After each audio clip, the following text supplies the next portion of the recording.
Merci d'écouter la radio nationale du Mali. Il est 13h à Sikasso, Koutiala et partout au Mali.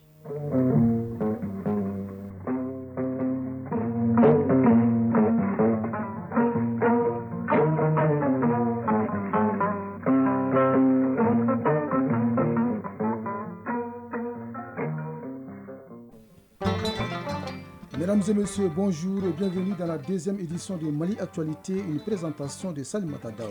Et Bourama Traoré, voici les titres.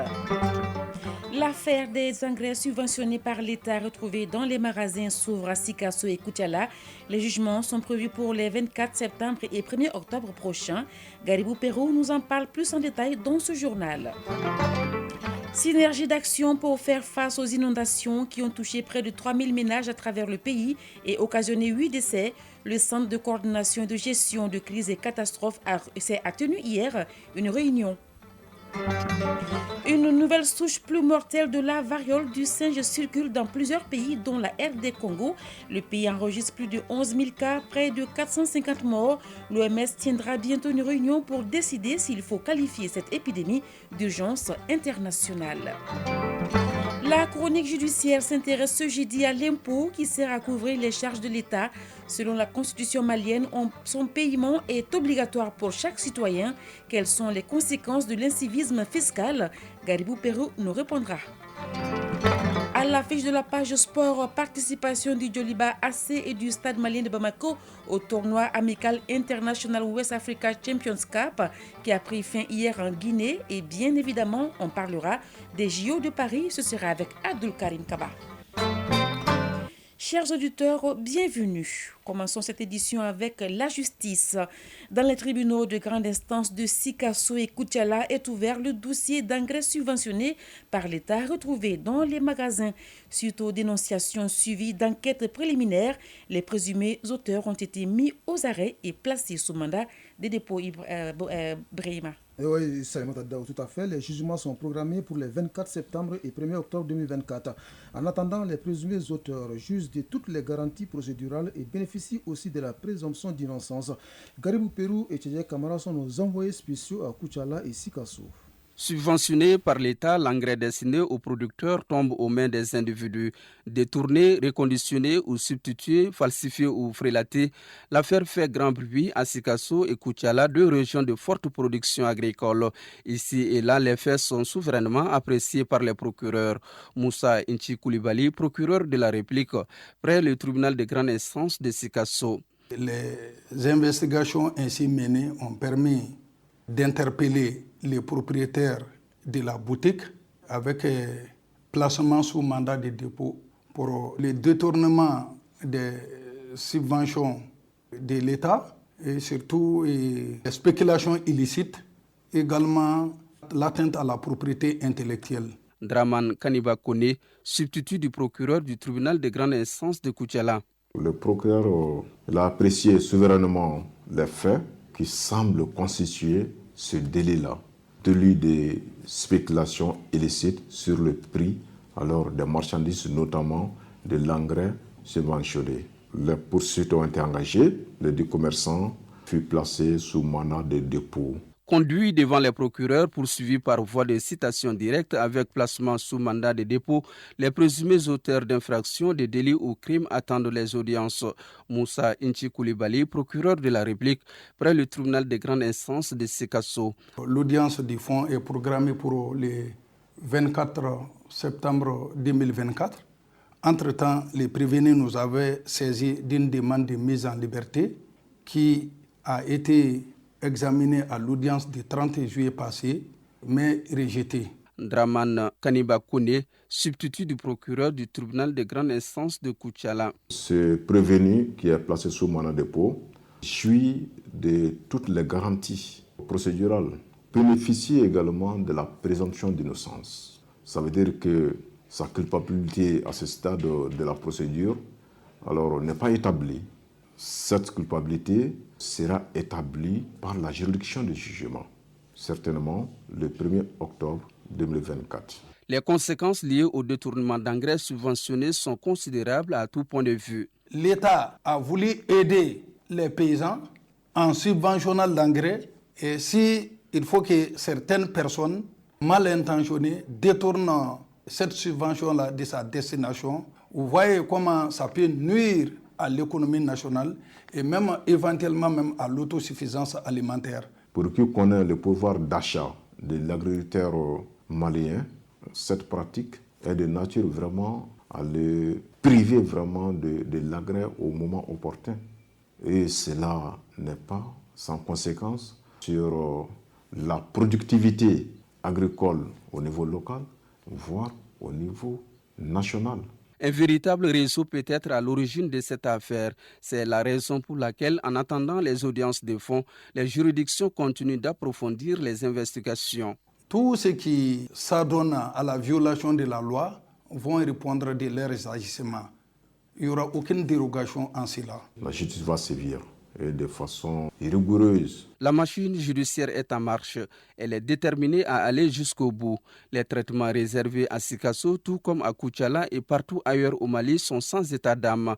C'est un signal fort que tout le monde doit se soumettre à la rigueur de la loi, règle générale et impersonnelle. Ici, à Bamako, près de 3000 ménages touchés et 8 cas de décès. C'est le bilan des inondations enregistrées par les services techniques du ministère en charge de la sécurité à la date du 5 août 2024. Effectivement, Bouraman, ces chiffres ont été communiqués à la faveur de la réunion du Centre de coordination et de gestion de crises et catastrophes. Les acteurs conviennent de mutualiser leurs efforts en vue de faire face au phénomène. Le compte rendu de Aridju Matina. C'est une évidence, toutes les sociétés sont généralement exposées aux catastrophes naturelles, notamment les inondations, comme c'est le cas dans notre pays, surtout pendant l'hivernage. Ces situations récurrentes ne sont pas sans conséquences. Colonel Maurou Soukouna, conseiller technique au ministère de la Sécurité et de la Protection civile.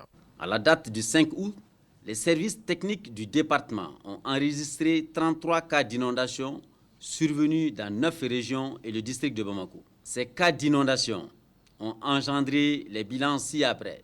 2947 ménages touchés, soit au total 22 553 personnes sinistrées. Nous déplorons 8 cas de perte en vie humaine.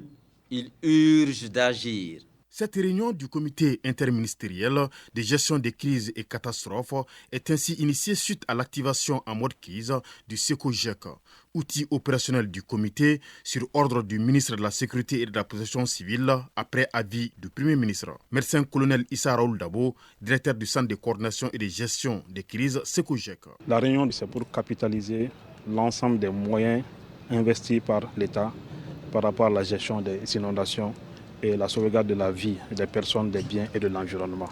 Au-delà de ça, nous avons avec nous des services qui interviennent et qui ont des actions en termes de prévention.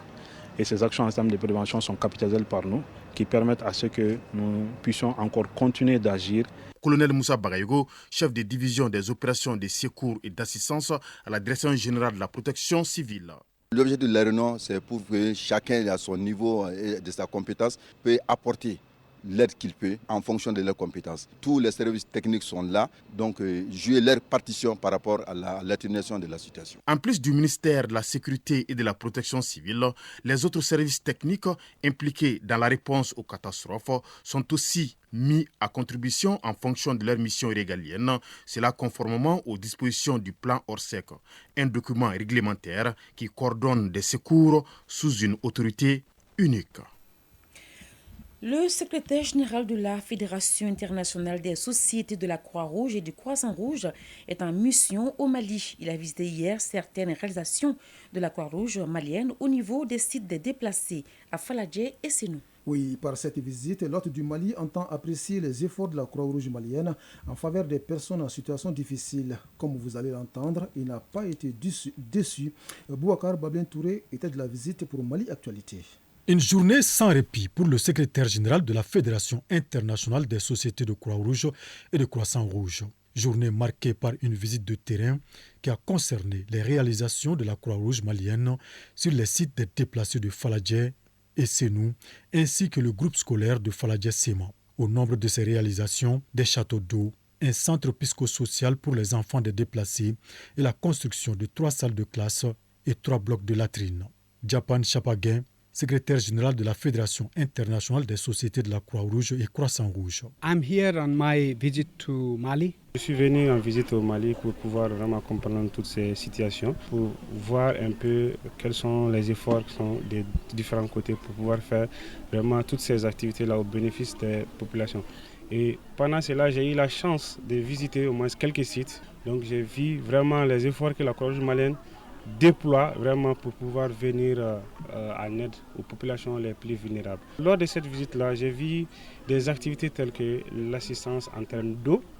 Donc ce qui est crucial vraiment pour pouvoir en tout cas prendre que les bénéficiaires se sentent vraiment dans une situation plus confortable. J'espère que la Croix-Rouge malienne et tous ses partenaires vont vraiment continuer à faire toutes ces activités jusqu'à ce que les personnes déplacées internes puissent retourner un jour dans toutes les conditions favorables dans leur habitat habituel. Nous, Maïga, secrétaire général de la Croix-Rouge malienne. La fédération fait partie des 3 grandes composantes du mouvement de la Croix-Rouge avec le CICR, les Sociétés nationales de Croix-Rouge et la Fédération internationale elle-même. Et donc lui, il est venu pour soutenir la Croix-Rouge malienne, pour soutenir les efforts que la Croix-Rouge malienne avec ses partenaires sont en train de faire pour alléger les souffrances des populations. La rencontre avec les déplacés des 2 sites visités, le corps enseignant du groupe scolaire de Faladia-Sema et une démonstration sur les techniques de secourisme ont été les faits marquants de la visite de terrain du secrétaire général de la Fédération internationale de la Société des Croix-Rouges et de Croissant-Rouge, une organisation basée dans 192 pays membres à travers le monde. Sur la scène internationale, première escale Niger, où le pays délivre un passeport diplomatique à l'influenceur anti-occidental Kémi Séba.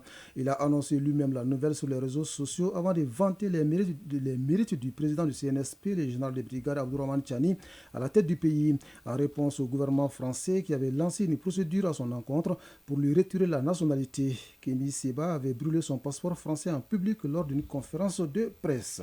La Côte d'Ivoire a célébré hier 7 août ses 64 ans d'indépendance, une cérémonie marquée par un défilé sur l'autoroute de Grand Bassam qui a mobilisé près de 5000 forces de défense et de sécurité ainsi que des civils. À la veille de cette fête nationale, le président ivoirien Alassane Ouattara annonçait une bonne nouvelle pour les retraités du public et du privé. Ils bénéficient désormais d'une prime spéciale annuelle représentant un tiers de leur pension mensuelle. La mesure entre en vigueur dès septembre prochain. En Tunisie, le Premier ministre Ahmed Achani a été limogé hier par le président Kais Saïed sans explications officielles. Il a été remplacé par le ministre des Affaires sociales Kamel Madouri, récemment nommé. C'est ce qu'a annoncé la présidence de la République dans un communiqué. En RDC, le président Félix Tshisekedi a accusé son prédécesseur Joseph Kabila de causer une insurrection. Des propos tenus mardi lors d'une interview diffusée de Bruxelles où le président Tshisekedi était en séjour médical. Il n'a pas mâché ses mots. L'Alliance Fleuve Congo, c'est lui, a-t-il déclaré. Le camp de l'ancien chef de l'État a réagi en qualifiant ses propos d'acharnement. Nous restons à RDC où le Conseil de sécurité des Nations Unies donne son feu vert au casque bleu de la MONUSCO à apporter un appui logistique à la force de la mission de la communauté de développement de l'Afrique australe dans les pays. Cette force opère dans la province du Nord Kivu depuis décembre 2023. La coopération entre la MONUSCO et la CADC n'est pas du goût du Rwanda. Kigali a prévenu que le soutien logistique et opérationnel de l'ONU renforcerait la volonté de la RDC de rechercher une solution militaire plutôt qu'une solution négociée et pacifique de la crise. Toujours en RDC, la variole du singe, encore appelée le Mpox, refait surface et dans plusieurs pays voisins, l'OMS annonce que le comité d'urgence sur le Mpox se réunira dès que possible pour déterminer s'il faut qualifier cette épidémie d'urgence internationale. Cette nouvelle souche du Mpox est plus mortelle. Contrairement aux précédentes, celle-ci se propage plus facilement. Le taux de mortalité peut d'ailleurs atteindre jusqu'à 10% chez les enfants, selon les chercheurs congolais. Dans ce pays, plus de 11 000 cas ont été rapportés avec près de 450 morts. Au Comores, un décret présidentiel signé hier suscite une vive controverse. Il réorganise les attributions du secrétaire général du gouvernement, poste désormais occupé par Nour El Fattah Azali, fils du président Azali Assoumani. Ce décret fait de lui une figure clé, lui conférant le pouvoir d'évaluer les ministères et sociétés d'État et de présider toute cellule de gestion des crises sous la tutelle directe du président de la République. L'opinion publique craint une concentration excessive de pouvoir, ce qui rejette fermement le gouvernement. Le Hamas a nommé mardi Yahya Sinwar comme le nouveau chef du bureau politique. Selon un communiqué, ce choix fait suite à l'assassinat d'Ismaël Haniyeh à Téhéran la semaine dernière. Cet assassinat avait provoqué une onde de choc car ce dernier était l'une des figures participant aux négociations en vue d'un cessez-le-feu. Le nouveau chef du bureau politique du Hamas, Yahya Sinwar, a passé 22 ans en prison et c'est sous son autorité qu'opèrent les brigades Al-Qassam, la branche armée du Hamas. En Arabie Saoudite, l'Organisation de la coopération islamique s'est réunie d'urgence hier à Jeddah. Objectif, aborder l'escalade des tensions et les questions de souveraineté régionale au Moyen-Orient. À l'issue de cette réunion, les 57 pays membres de l'OCI ont publié une déclaration imputant à Israël, la puissance occupante illégale, la responsabilité de l'assassinat du chef du Hamas, Ismaël Haniyeh. Et pour boucler cette page inter, nous allons au Bangladesh où le prix Nobel de la paix, Mohamed Younous, a salué ce jeudi une deuxième indépendance de son pays. À son arrivée à Dhaka, la capitale, il doit prendre la tête d'un gouvernement de transition après la fuite de l'ancienne dirigeante Sheikh Hasina. Le Bangladesh s'est créé un nouveau jour de victoire, a déclaré l'économiste de 84 ans devant la presse et ses partisans. Il est 13h15 à Pelingana dans la région de Ségou.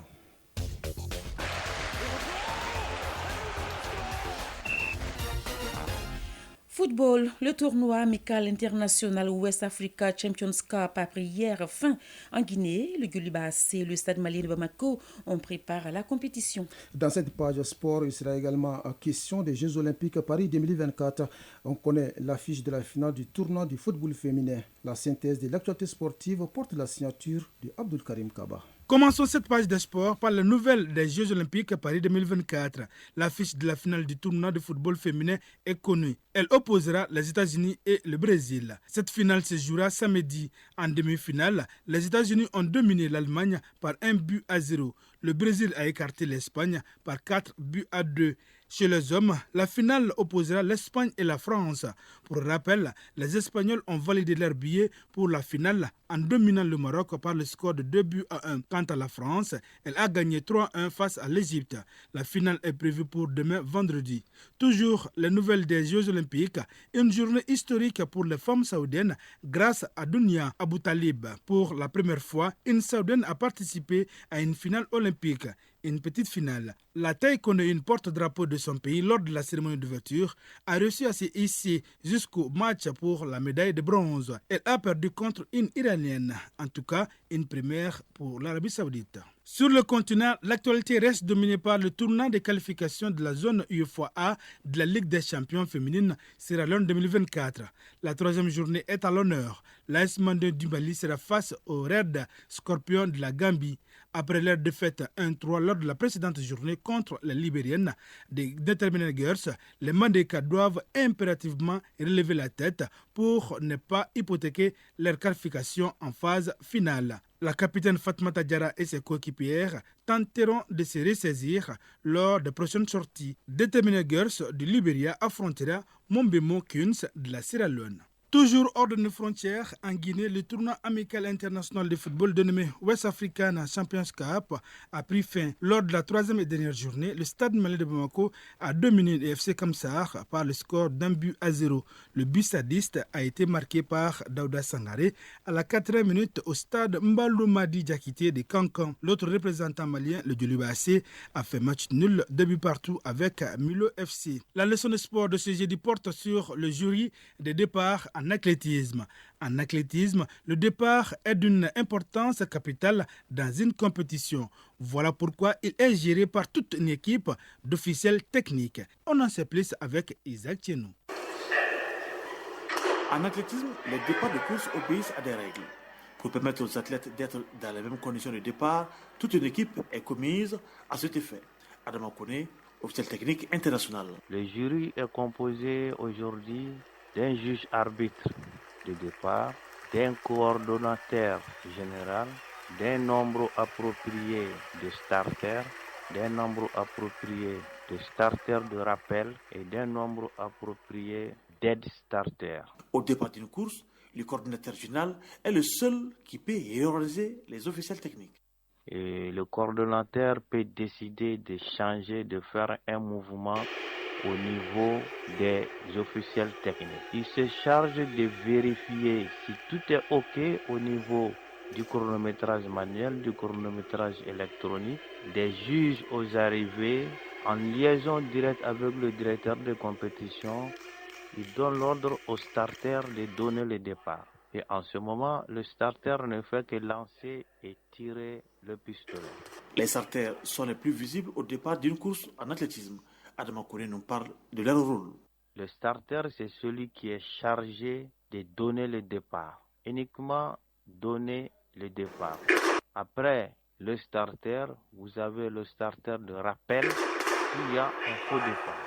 S'il y a anomalie au niveau du départ, donc le starter de rappel tire le deuxième coup pour rappeler les concurrents, les athlètes à revenir. L'aide starter, c'est vérification des couloirs, vérification des dossards et présentation de cartons en cas de disqualification ou d'avertissement. Il y a aussi le juge arbitre de départ qui est nouveau dans le système de départ en athlétisme. Mais vu maintenant l'importance du départ, dans les nouvelles règles, il y a le juge arbitre de départ. Il est là en cas de problème de comportement, il disqualifie ou avertit. Le nombre d'officiels qui constituent le jury de départ dans une compétition dépend du niveau de la compétition. Chronique judiciaire. Elle porte ce jeudi sur l'impôt. Entendez par là une contribution pécuniaire en vue de couvrir les charges de l'État. Dans la loi des finances, les impôts représentent 90% du budget d'État. Selon l'article 27 de la Constitution du Mali, tout citoyen est tenu de remplir ses devoirs civiques, notamment de s'acquitter de ses obligations fiscales. Comment l'impôt est-il prélevé? Quelles sont les conséquences de l'incivisme fiscal? Les éléments de réponse dans la chronique judiciaire de ce jeudi signé Garibou Pérou. Autorisé par la loi fondamentale prélevée par l'administration fiscale, l'impôt est une prestation pécuniaire requise des particuliers.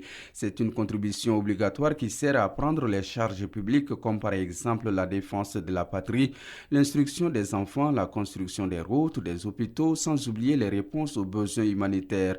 De ce point de vue, l'impôt paraît comme un vrai instrument décisionnel. Fulfin Dambélé, conseil fiscal. La première fonction de l'impôt, c'est de couvrir les charges publiques. Mais l'impôt ne sert pas qu'à ça seulement. Le gouvernement utilise l'impôt comme un instrument d'intervention dans le domaine économique. En incitant, par exemple, des investissements, l'État peut accorder des exonérations sur des outils de production. On peut prendre le cas des tracteurs, par exemple. Des exonérations sur des intrants agricoles. Les gouvernements se servent de l'impôt aussi pour régler certains problèmes sociaux. Par exemple, les denrées de première nécessité, on va les exonérer. Pour booster les emplois, par exemple, on va inciter les employeurs à employer des jeunes diplômés en leur accordant des exonérations. Comment l'État opère les prélèvements pour gérer ces services qui sont ouverts à tous les citoyens? Les salariés perçoivent en contrepartie de leur travail un revenu qu'on appelle le salaire. Sur ce salaire, un impôt est prélevé qu'on appelle impôt sur les traitements et salaires.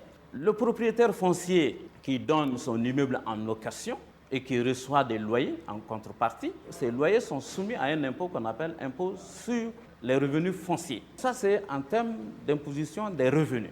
Mais lorsque vous dépensez ce revenu, un impôt aussi est prélevé au moment de la dépense du revenu.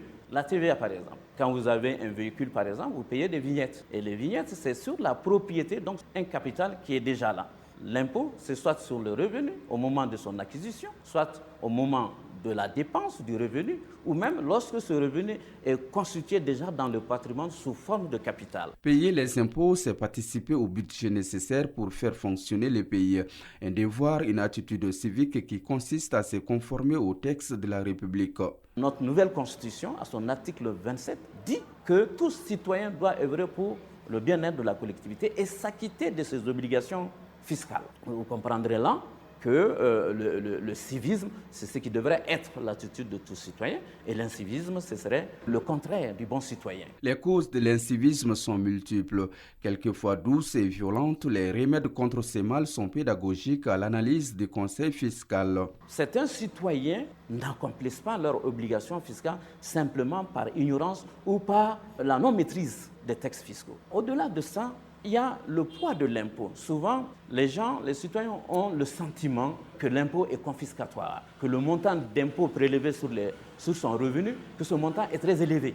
Cet incivisme, c'est par exemple le fait d'être dans l'informel de façon douce. On travaille dans le noir, l'activité n'est pas connue, et quand vous êtes dans l'informel, vous n'êtes pas assujetti à l'impôt, ou en tout cas vous échappez à une part importante de l'impôt. Il y a aussi ce qu'on appelle paradis fiscaux. Donc s'il y a un paradis fiscal, il devrait aussi avoir un enfer fiscal.